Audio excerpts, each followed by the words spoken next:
Palestiniens que l'État génocidaire enlève, emprisonne, torture sans aucun jugement, sans aucune inculpation. C'est ce que l'État génocidaire appelle une détention administrative. Alors l'État génocidaire, d'abord, elle empêche les prisonniers palestiniens de retourner chez eux. Donc c'est les otages, je vais parler des otages palestiniens de retourner chez eux. C'est le cas notamment de Zakaria Zubeidi, qui est l'un des 6 prisonniers qui avait réussi à s'échapper de la prison israélienne de haute sécurité de Gilboa en septembre 2021, avant d'être repris quelques jours plus tard.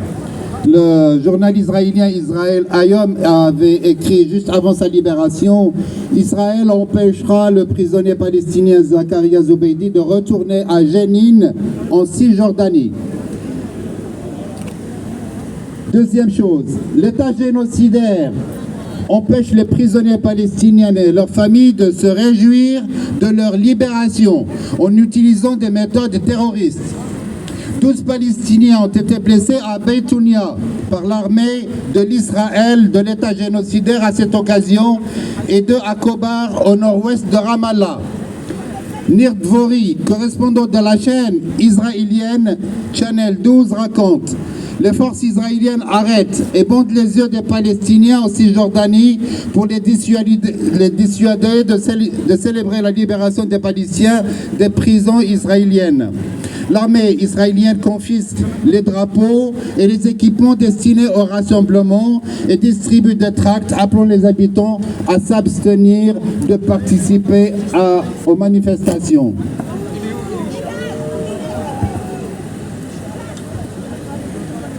Un grand nombre de forces d'occupation ont pris d'assaut les environs de la maison du prisonnier libéré de Jérusalem, le mineur Reda Obeid, dans la ville d'Issaouia.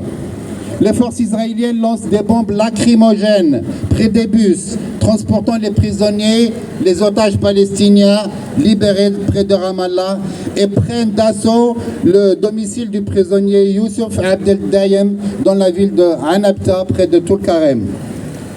Mais nos médias, ils n'en parlent pas.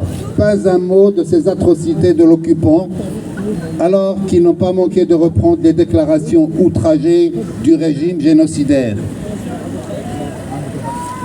L'État génocidaire prend des otages des enfants et des mineurs. Malgré la libération récente de 23 mineurs dans le cadre du cessez-le-feu, l'Israël détient toujours plus de 300 enfants palestiniens emprisonnés et maltraités.